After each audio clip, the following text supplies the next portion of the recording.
हम अपनी जान के दुश्मन को भी अपनी जान कहते हैं। हम अपनी जान के दुश्मन को भी अपनी जान कहते हैं। ये मोहब्बत की मिट्टी है, इसे हिंदुस्तान कहते हैं।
सपना एक देखोगे मुश्किलें हजार आएंगी, लेकिन वो मंजर बड़ा खूबसूरत होगा जब कामयाबी शोर मचाएगी। तो मैं तहे दिल से आप सभी का स्वागत करती हूँ। और आज जो इतनी अच्छा जो ये प्रोग्राम है, मैं आप सभी को ये बोलना चाहूंगी कि जिन्होंने ये कामयाबी आज हासिल की है, उनका सम्मान करने के लिए जो ये पूरी टीम इकट्ठा हुई है, हम उन सभी का स्वागत करते हैं दिल से। और आगे जो एक कार्यक्रम है वो बहुत अच्छे से चले। आप एक बार जोरदार तालियों से इनका स्वागत कीजिए। नमस्कार, मैं SK Bhardwaj, SK news world में आपका स्वागत है। मैं हूं कासण की पवित्र भूमि है मंदिर प्रांगण में। विनोद चौहान जी मेरे साथ है, अमरजीत यादव जी मेरे साथ है। आज ये सम्मान समारोह ग्रीवेंस कमेटी के सदस्य चुने जाने पर विनोद कुमार जी को ग्रीवेंस कमेटी का सदस्य चुना गया है। गांव ने सम्मान समारोह आयोजित किया है और मेरे साथ विनोद जी है। आइए थोड़ी उनसे बातचीत करते हैं। विनोद जी नमस्कार। नमस्कार जी। सर, इस प्रोग्राम का मुख्य उद्देश्य क्या है? और अमरजीत यादव जी का भी आपने स्वागत किया है, बार एसोसिएशन का आपने स्वागत किया, इस विषय में थोड़ा प्रकाश डालिए। देखिए, हर वर्ष हम जो भी गुड़गांव बार और पटौदी बार या सोना बार के जो हमारे साथी चुने जाते हैं, उनका मंदिर पर बुला करके गांव और क्षेत्र की तरफ से हम उनका स्वागत करते हैं। और इसी संदर्भ में आज गांव कासण, मानिसर, ढाणा, खो, अलियर सभी सरदारी ने आई और आकर के जो भी टीम चुनी गई है पटौदी बार की, गुड़गांव बार की, उनके स्वागत का ये समारोह आयोजित किया। जी, मैं आऊँगा सर आपके पास। सर, सरदारी का बार बार चर्चा हो रही है यहाँ पे। गांव कासण का जो मंदिर प्रांगण है, इसके आसपास के गांव की जो सरदारी है, उसके विषय में थोड़ा दर्शकों को बताइए सर। ये सरदारी नहीं है, सारा प्रेम और प्यार का उल्लास है। ये इकट्ठे जो जितने भी हुए हैं, ये हम लोग किसी के मान सम्मान नहीं, बल्कि हम अपने परिवार का सम्मान कर रहे हैं। और अगर हम आप एक दूसरे का सम्मान नहीं करेंगे तो आगे हमारा भविष्य कुछ उज्जवल होएगा या नहीं। तो सबसे बड़ी बात ये, विनोद चौहान और जितने भी हमारे साथी इनके साथ वकील हैं और जितने भाई हैं, उन्होंने इतना सुंदर कार्यक्रम किया है। लास्ट टाइम भी किया था और अब भी किया है। और एक हमको प्रेरणा के स्रोत मिलते हैं, नौजवानों को एक अच्छी प्रेरणा मिलती है कि आप लोग बुजुर्गों का इज्जत करो, मान सम्मान करो और अच्छा मिलजुल के अपना कार्य करो, आगे बढ़ो। जी सर, बार एसोसिएशन प्रेसिडेंट बनने पर बधाई आपको। बार एसोसिएशन में अभी क्या समस्याएं हैं और उन समस्याओं का समाधान आप कैसे करेंगे? बार एसोसिएशन में जो समस्याएं हैं उन पे काम हमने स्टार्ट कर दिया है। जो थोड़ा सा हमारी सबसे पहली जो हमारी सोच थी, विचार था कि भाई सबसे पहले जो हमारी बार के अंदर आज की डेट में सिर्फ मेल ही नहीं, फीमेल लॉयर्स भी बहुत आ रही हैं, नई फीमेल यंग्स लॉयर्स आ रहे हैं। तो उनको सपोर्ट करने के लिए, उनके लिए सुविधाएं उपलब्ध करवाना, उनके लिए ऑप्शंस खुलवाना, उनके लिए हमने कार्यक्रम स्टार्ट कर दिया है। और बार एसोसिएशन हमेशा जो भी लॉयर्स हैं, जो उनके मेंबर्स हैं, उनकी जो भी, मैं अपनी टीम के बिहाफ पे कहता हूँ कि उनकी जो भी समस्या है उनको पूर्ण तरह कोशिश करेंगे सॉल्व करने के लिए। जी दीपक, मेरा आपसे सवाल है कि लिव इन रिलेशनशिप में महिलाओं को जो अधिकार मिले उनका दुरुपयोग हो रहा है, उसके विषय में आपका क्या कहना है? उसका माना कि उसका दुरुपयोग हो रहा है, बट मैं ये कहना चाहूँगी लिव इन रिलेशनशिप जो भी ये मुद्दा आ रहा है, वैसे तो ये हमारे लिए बिल्कुल ठीक नहीं है। घर खराब हो रहे हैं इससे, काफ़ी मुद्दे काफ़ी आ रहे हैं, जैसे तलाक जैसी नौबतें आ रही हैं, या अच्छा नहीं है हमारे समाज के लिए। आज समाज इकट्ठा होकर बैठता है यहाँ पर, हम आपस में मिलते जुलते हैं, बेटियाँ किस राह पे जा रही हैं, ये कुछ अच्छा नहीं है। जिसके लिए हम, हमारे प्रधान जी जो अमरजीत यादव जी भी हैं, इन्होंने भी काफ़ी कुछ सुधार करने की कोशिश की है, और ये भी बोल रहे हैं कि हम एनजीओ के माध्यम से फ्री ऑफ कॉस्ट जो भी ये कैंप लगाएंगे या कुछ भी करेंगे फ्री लीगल अवेयरनेस के लिए, जो हमारे समाज जो दुर्गति की तरफ चल पड़ा है इसको ढंग से हम लेकर आएंगे। धन्यवाद। हिंदुस्तानी जी, आप सामाजिक कार्यों में भाग लेती है, समाज का उत्थान कर रही है, आप महिलाओं का विकास के कार्यक्रम करवा रही है। आप, मेरा अडल्ट्री कानून के बारे में आपसे सवाल है, थोड़ा सा उस पर प्रकाश डालिए। सबसे पहले तो नमस्कार। मेरा सबसे पहला यही रहता है कि हमारी जो यंग जनरेशन है, जैसे हम जब स्कूल में जाते हैं सेशन करने के लिए, हम स्पेशली बच्चों को हम लीगल अवेयरनेस के बारे में ही उनको आगाह करवाते हैं। जिसमें हमने रखा हुआ है साइबर क्राइम के बारे में, पोक्सो एक्ट के बारे में, पोश एक्ट के बारे में। स्पेशली हम लड़कियों को ये बताते हैं कि आपके लिए कानून कितने अच्छे अच्छे बनाए गए हैं। अगर आपके साथ कुछ भी गलत होता है तो आप उस पर अपना कदम उठा सकती हैं बिना डरे। जिससे भी आप कंफर्टेबल होती है आपको डिस्कस करना चाहिए, चाहे वो आपकी टीचर्स हो, आपके फैमिली मेम्बर्स हो, कोई भी हो सकता है।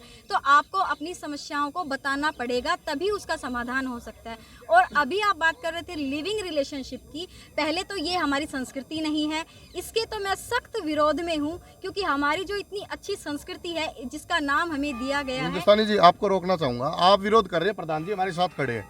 क्या कभी आपके एसोसिएशन ने या प्रधान कमेटी सदस्यों ने इसके विरुद्ध आवाज उठाई? क्या सरकार को चिट्ठियां लिखी, या सिर्फ आप फीस लेके लड़ाई लड़ते हैं? नहीं, लड़ाई तो हमने लड़ी नहीं है, लेकिन हाँ, हम जब भी स्कूल में जाते हैं हम बच्चों को इसके लिए अवेयर जरूर करते हैं, क्योंकि वही यूथ आगे। मेरा सवाल है, क्या सरकार को चिट्ठियां लिखी, या सिर्फ आप फीस लेके लड़ाई लड़ते हैं? लिखेंगे, जरूर लिखेंगे, और सरकार को बोलेंगे भी, क्योंकि जरूरी नहीं है कि सरकार जो कर रही है वो बिल्कुल सही कर रही है। कुछ काम जो उनके गलत है उनको हम बताएंगे कि ये काम गलत हो रहे हैं, तो उनको हमें बताना भी पड़ेगा। तो हम आगे आकर के, कि जो आपने मुझसे क्वेश्चन किया, अगर मुझे मौका मिला तो मैं सरकार को जरूर चिट्ठी भी लिखूंगी, और सरकार से डायरेक्ट बोलूंगी भी कि जो ये लिविंग रिलेशनशिप है ना, वो इंडिया में ना लाया जाए और ना ही उसको बढ़ावा दिया जाए। जी, इंडिया में ना लाया जाए। प्रधान जी, लॉयर और एडवोकेट और अधिवक्ता में क्या डिफरेंस है, थोड़ा सा प्रकाश डालिए इस पे। सिर्फ कार्यशैली का है। अगर हम प्रैक्टिस में कर रहे हैं जी, और एक लॉयर तो हो गया, किसी ने लॉ एजुकेट भी कर लिया सिंपल, और प्रैक्टिस में ना हो। एडवोकेट जो हमें एक लाइसेंस के बाद हमें मिलता है, प्रैक्टिस करने का एक अधिकार मिलता है, तो ये बेसिक माइन्यूट डिफरेंस है। हमारा मेन मकसद तीनों का ही, जो आपने तीनों का वर्ड किया, वो मकसद तो यही है कि लोगों को एजुकेट। लोग कंफ्यूज होते हैं सर, अधिवक्ता और एडवोकेट में डिफरेंस। ये थोड़ा सा लोगों की कमियां है। अगर हमारे देश में सबसे बड़ी मैं समस्या समझता हूँ कि कन्फ्यूजन की खुद क्रिएट करते हैं। अगर आप खुद एजुकेट हो तो बहुत कॉमन चीज़ है, आज के डेट में तो मोबाइल ही है, उसके थ्रू आप अपने आप को एजुकेट कर सकते हो। तो एक लॉ को जानने वाला और एक प्रैक्टिस करने वाला, ये दो बेसिक डिफरेंस आप इसको लोगों को समझाने में यूज़ कर सकते हैं। जी सर, आप इस कमेटी के सदस्य चुने गए हैं, क्या आश्वासन देंगे आप इस गांव की पवित्र भूमि से? लोगों की समस्या का समाधान कैसे होगा? सबसे पहले तो मैं हरियाणा के मुख्यमंत्री श्री मनोहर लाल खट्टर जी का, प्रदेश के अध्यक्ष नायब सैनी जी का, प्रभारी विप्लव देव जी का, जिला गुड़गांव के अध्यक्ष कमल यादव जी का, और मेरे बहुत ही प्रिय नेता जो हमेशा मेरे साथ रहते हैं, मेरा मार्गदर्शन करते हैं, पटौदी के विधायक सत्य प्रकाश जरावता जी का। इनका धन्यवाद करना चाहूँगा कि इन्होंने मुझे जिम्मेवारी दी। जो जिम्मेवारी मुझे दी गई है मैं इसको निभाने में पूर्णतः सक्षम हूँ। इससे पहले भी मैं कई संस्थाओं का प्रधान रहा हूँ, और लोगों से कैसे मिला जाता है, उनकी समस्या का कैसे समाधान किया जाता है, ये मैं भली भांति जानता हूँ। डीलिंग करनी आती है आपको? जी सर। जी सर, आज के इस शुभ अवसर पर देना चाहेंगे? ऐसा है कि विनोद चौहान एडवोकेट जी हमारे गांव में ये सब समाज को एक इकट्ठा करने और हमेशा उसकी भलाई के लिए काम करते आए हैं। और आज जो ये हमारे पटौदी विधानसभा के अध्यक्ष, गुड़गांव बार एसोसिएशन के प्रधान, और जितने भी अधिवक्ता हैं, अब गांव में आए हैं तो गांव वाले देखेंगे तो सबकी जान पहचान भी होगी, और उनका मतलब उनको मार्गदर्शन मिलेगा। और आज ये बहुत अच्छे हमारे गांव के लिए सुख, बड़ा ही एक गौरव का दिन है कि जो इतने बड़े बड़े यहाँ पे अधिवक्ता और ये आए हैं और इन्होंने अपना अपना संबोधन दिया और बहुत बहुत इनका धन्यवाद। और हमारे ग्रीवेंस कमेटी में अभी विनोद चौहान जी आए हैं, इनका सम्मान के लिए ये आयोजन था और जो गांव की सारी सरदारी ने इनको सबको सम्मानित किया है। मेरा आखिरी सवाल है प्रधान जी आपसे, इनका लिया था सर मैंने, हाँ हाँ नहीं सर का लिया था। हाँ प्रधान जी, जो समाज में वंचित लोग हैं, जो कानून का सहयोग नहीं ले पाते, कानून उन तक कैसे पहुंचे और आप तक वो कैसे पहुंचेंगे?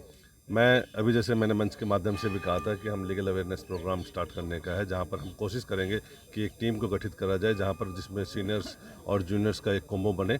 वो गांव-गांव जाके ऐसे कैंप लगाए जाएं जहां पर किसी को भी अगर कोई कानूनी सलाह चाहिए, मुफ्त कानूनी सलाह चाहिए, तो वो उनसे संपर्क करके उस कैंप में पहुँचकर अपनी जो भी सवालों के है उनको उनके उत्तर पा सकें और अपनी जो समस्याएं हैं उनका हल निकलवा सकें। क्या कोई हेल्पलाइन नंबर जारी करेंगे आप इसके लिए? बिल्कुल, हम कमेटी बनाएंगे और कोशिश करेंगे कि गांव के जो भी नज़दीक के गांव जितने भी हैं उनके सरपंचों से संपर्क करके उनको बता दिया जाएगा। अगर कभी भी आपको कैंप वैम्प लगवाना है या आप ऐसा कोई प्रोग्राम करना चाहते हैं तो हमारी टीम आपके लिए अवेलेबल रहेगी।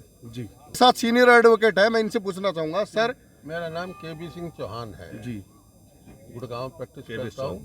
बात की बड़ी खुशी होती है, मैंने 53 साल देखे हैं उतार चढ़ाव। जितना आनंद और जितना उत्सव से, जितना सम्मान से यहाँ हम लोगों को एडवोकेट टू एडवोकेट मिलते हैं, ये अब मैं कल्पना भी नहीं कर सकता। लेकिन अब तो काफ़ी बहुत अच्छा सुधार आ रहा है। और जिस तरह की आप समस्याएं वकील से पूछ रहे हैं, वकील के साथ साथ हमेशा हमारी बार सबसे बड़ी बार है हरियाणा पंजाब की। उसने हमेशा जो गरीब हैं, जो असहाय हैं या जो नीडिड पर्सन है, जिनके पास फीस नहीं है, वो हम लोग फ्री एड देते हैं। लीगल जो है हम लोग बहुत बड़ी बात है। अब चीज़ ये है कि देखिए, हम लोग आपके साथ हैं, बशर्ते कि आपको भी जागृत होना पड़ेगा ना, क्लाइंट को भी सहयोग देना पड़ेगा हमारे साथ। वकील अकेला क्या करता रहेगा? और ये तो फाइट करनी पड़ेगी, क्योंकि समाज के अंदर हर तरह की अच्छाइयाँ बुराइयाँ हर तरह आपको मिलेंगी। तो हमारी बार, जहाँ तक हम लोगों ने जितना भी देखा है, हमारी बार सारे हरियाणा पंजाब में नंबर 1 है इन ऑल रिस्पेक्ट। हमारी बार में जजेज भी आए हैं, लोकल जो बॉडी MLAs है, मंत्री है, चीफ जस्टिस है, सभी हमारी बार से आए हैं। चौहान साहब, तो वकील चौहान साहब, मेरा सवाल आपसे कि वकील जो है वो न्याय दिलवाता है साक्ष्य के आधार पर, तर्क के आधार पर, सबूत के आधार पर, लेकिन फिर भी लोग पुलिस से और वकील से बचना चाहते हैं, ऐसा क्यों है? पुलिस और वकील से नहीं बचना जी। सवाल ये है कि हमारे इस तरह की बातें हैं, जैसे आप देखिए कि 7 साल तक की सजा जो इसकी हो, उसमें डायरेक्ट जो है जमानत SHO ले सकता है जी। मान लो आपके ऑफेंस है, तो आप पहले ऐसा नहीं था, तो अब वकील के पास तो आता नहीं है, वो सीधे पुलिस वालों के पास है। FIR भी वही कटती है, जमानत भी वही लेता है, सारे वो लेते, आप समझे ना। और उसको इस तरीके से भयभीत कर दिया, तो बात तेरी जमानत नहीं होगी, यहाँ लूट जाएगा, ये है वहाँ। वकील तो हमेशा इंटरेस्ट करता है अपने क्लाइंट की। देखो, चाहे मान लीजिए आप कोई क्राइम करके आए, लेकिन वकील का धर्म है कि मैं इसको बचाऊं, और हम बचाते हैं जी। और हमें जो बदनाम करने वाली जो बात है ना, वो तो समाजवाद, शाही बुराई भाई साहब सब जगह है, अच्छे लोग भी हैं, बुरे भी हैं, तो ये तो लंबी कहानी है। अपनी जान के दुश्मन को भी अपनी जान कहते हैं। हम अपनी जान के दुश्मन को भी अपनी जान कहते हैं। ये मोहब्बत की मिट्टी है, इसे हिंदुस्तान कहते हैं। ये मोहब्बत की मिट्टी है।